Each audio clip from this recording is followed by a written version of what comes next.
Hello everyone, welcome to my YouTube channel Ankit academy centre में आपका बहुत बहुत स्वागत है। चलिए, जो हमारा आज का वीडियो होने जा रहा है वो क्लास 10 के बच्चों के लिए होने जा रहा है। ठीक, वो सब्जेक्ट हमारा है क्या, देखेंगे। क्लास 10 मैथ है। ठीक, इसका हमारा जो एक पहला चैप्टर है, ठीक, अध्याय नंबर 1 वास्तविक संख्याएं। तो वास्तविक संख्याएं क्या है इसे हम जानेंगे और हल करेंगे। ठीक, तो हमारा यहाँ पर दिया है, हम यहाँ पर पहला क्वेश्चन हमने लिया है, निम्नलिखित संख्याओं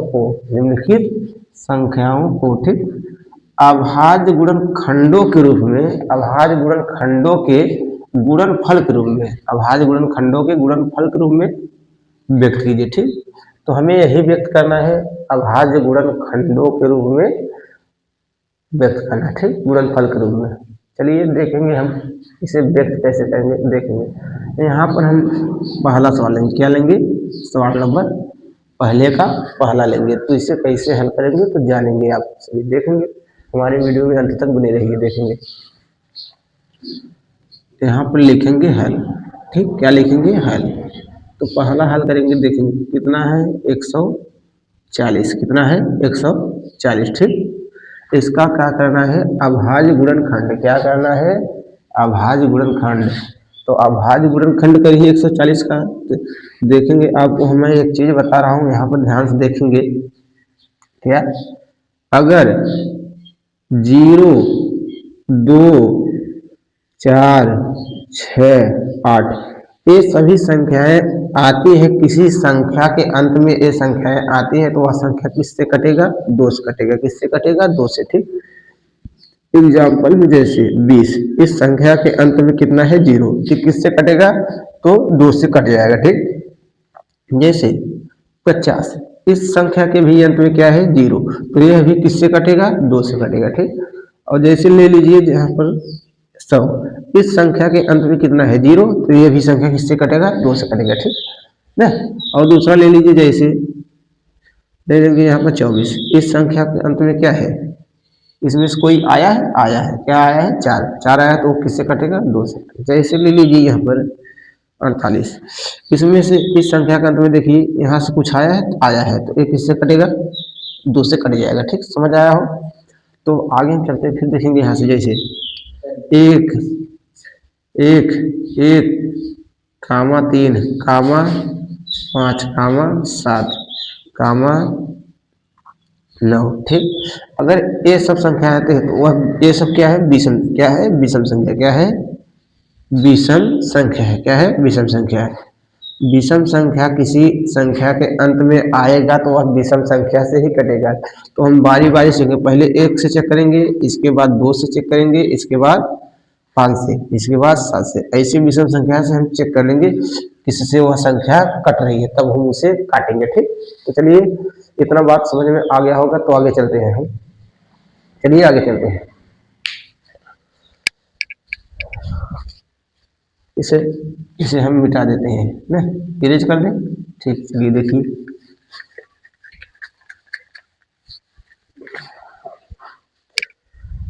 तो चलिए देखेंगे हम इसका अभाज्य गुणनखंड करते हैं। तो 2 से काटेंगे, क्योंकि अंत में 0 है तो वह 2 से कटेगा, हमने बताया इधर। तो 2 सत्य होता है 14 और 0 है तो 0। फिर इसे काटो 2 से, 2 से काटेंगे, 2 तिहाई होता है 6, एक इधर होगा तो 2 बचे होगा 10। ठीक, फिर इसे देखेंगे, इस संख्या के अंत में विषम संख्या है, क्या है, विषम संख्या है। विषम संख्या क्या है, अंत में विषम संख्या है नहीं, इससे हम किससे चेक करेंगे, विषम संख्या है। तो विषम संख्या से करिए, 3 से चेक करिए, 3 से करेंगे, 3 1 का 3 होगा, 3 1 का क्या होगा, 3 होगा, कट जाएगा, 5 उधरेगा, लेकिन ये कटेगा नहीं, तो 3 1 का 3 होगा, यहाँ पर क्या होगा, 2 शेष बच रहा है, मतलब एक 3 से कट नहीं रहा है, तो दूसरी संख्या से चेक करेंगे। 3 के बाद विषम संख्या क्या होता है, 5 होता है, क्या होता है, 5। तो हम इससे 5 से चेक करेंगे, तो कितना होगा, 5 7 35, ये कट गया। ठीक, तो यहाँ हम इससे काटेंगे 5 से, 5 7 35, और 7 को सभी को पता है, 7 स्वयं से कटता है, 7 1 का 7। ठीक, यहाँ तक आपको आ गया होगा। चलिए हम आगे चलते हैं, ध्यान से देखेंगे। ये क्या, अभाज्य गुणनखंड कर दिया। अब इसे किसके रूप में लिखना है, गुणनफल के रूप में। किसके रूप में, गुणनफल के रूप में। हमने यहाँ तक अभी प्रश्न को हल किया, क्या क्या किया, अभाज्य गुणनखंड। इसका क्या किया, इस सवाल पे क्या किया, अभाज्य गुणनखंड। अब क्या करना है, गुणनफल के रूप में लिखना है। क्या करना है, गुणनफल के रूप में लिखना है ना, गुणनफल के रूप में लिखना है। चलिए देखेंगे हम यहाँ गुणनफल के रूप में लिखते हैं तो क्या है, 2 है और फिर क्या है 2 है, फिर क्या है 5 है, फिर क्या है 7 है। ठीक, गुणनफल के रूप में लिख दीजिए सबको, गुणनफल के रूप में लिख दे। ठीक, ध्यान से देखेंगे यहाँ पर, ध्यान से देखिए यहाँ पर ये 2 कितनी बार, 1 और 2, तो 2 की पावर 2 लिख सकते हैं इसे, गुणे 5 गुणे 7।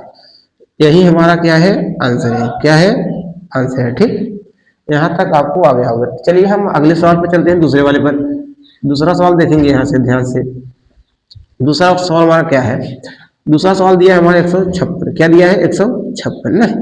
156 पे अब क्या करेंगे, अभाज्य गुणनखंड करेंगे। क्या करेंगे, अभाज्य गुणनखंड। तो लास्ट में देखेंगे 6 है, 6 है तो 2 से कटेगा, 2 सते होगा 14, एक इधर आ गया, 2 अटे होगा 16। ठीक, तो फिर इसे 2 से कटेंगे, 2 तिहाई होगा 6, एक इधर आ गया तो 2 9 होगा 18। तो ये विषम संख्या है तो 3 से कटेगा, 3 1 का 3, 3 3 का 9। ठीक, अब 13 सभी को मालूम है, 13 स्वयं से कटता है, तो 13 का कितना होगा, 13। ठीक, हमने अभाज्य गुणनखंड किया। अब इसके बाद क्या करना है, गुणनफल के रूप में व्यक्त करना है। किसके रूप में, गुणनफल के रूप में व्यक्त करना है। तो देखेंगे यहाँ पर 2 2 3 13। ठीक, गुणनफल के रूप में कर दीजिए इसे बस।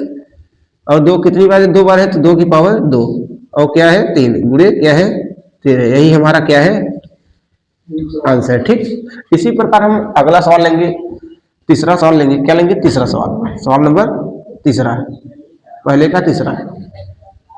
38 25, क्या है 38 25, इसको काटिए।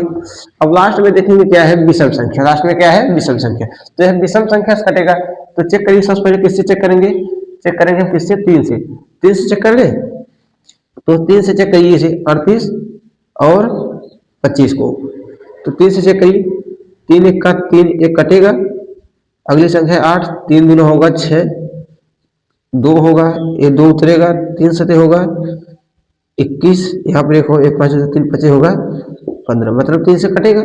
तो 3 से काटने का 3 1 का 3, यही है सब। ठीक, 7 5, 3 से काटने। अब इसे देखो, यह भी लास्ट में विषम संख्या आ रहा है, तो विषम संख्या आ रहा है तो इसे भी 3 से काटिए। पहले 3 से चेक करेंगे, इसके बाद नहीं कटेगा, 5 से चेक करेंगे, तो इसे भी 3 से चेक करिए। 3 से कटेंगे, 3 चौका होगा कितना, 12 होगा, 3 से काटेंगे तो 7 उतारेंगे, 3 दूना कितना होगा 6, एक बचेगा इधर 5, तो 3 5 कितना होगा 15। ये भी कट गया, 3 से काटने पर ये भी कट गया, 4 2 5। ठीक, अब इसे भी चेक कर लीजिए 3 से, इसे भी 3 से चेक कर लीजिए, 3 से इसे भी चेक कर देते हैं। देखिए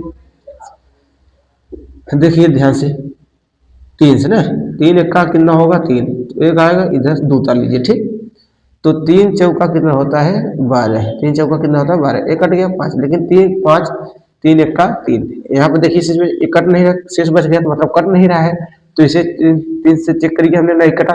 अब किससे चेक करेंगे, इसे 5 से चेक करेंगे। किससे, 5 से चेक करेंगे। ठीक, अब 5 से चेक करेंगे, 5 से देखिए, तो 5 देखो, 5 8 होता है 40, 5 8 40, 2 बचा यहाँ पर, एक कटा, 5 बचे 25, 5 बचे 25, एक कट गया ना। ठीक, तो यहाँ 5 से काटने में कितना आया 85। ठीक, अब इसके अंदर भी क्या है, विषम संख्या। फिर चेक करिए आप 5 से, 5 से चेक करिए इसे, 5 5 1 का 5, 3 आया, 5 गए, 5 सते 35। ठीक, तो मतलब 5 से ये भी कटा, तो 5 से काटने में कितना है 17। ठीक, कितना है 17। अब देखो 17 17 सभी को पता है, 17 एक विषम संख्या, ये स्वयं से करता है, तो 17 1 का 17, समझ आ गई है। ये हमने क्या किया अभी तक, ये हमने जो किया, ये क्या किया, अभाज्य गुणनखंड किया। क्या किया, अभाज्य गुणनखंड। अब क्या करना है, गुणनफल के रूप में व्यक्त करना है। क्या करना है, गुणनफल के रूप में व्यक्त करना है। ध्यान से देखेंगे यहाँ से, 3 गुणे 3 गुणे 5 गुणे 5 गुणे 17। ठीक, तो 3 कितनी बार है, 2 बार, 3 पावर 2 गुणे 5 कितनी बार है, 2 बार, तो 5 की पावर 2 गुणे 13 है, तो 13 लिखेंगे। यही हमारा क्या है, आंसर। ठीक, तो अगला ये 2 सवाल का आंसर आपको कमेंट बॉक्स में देना है।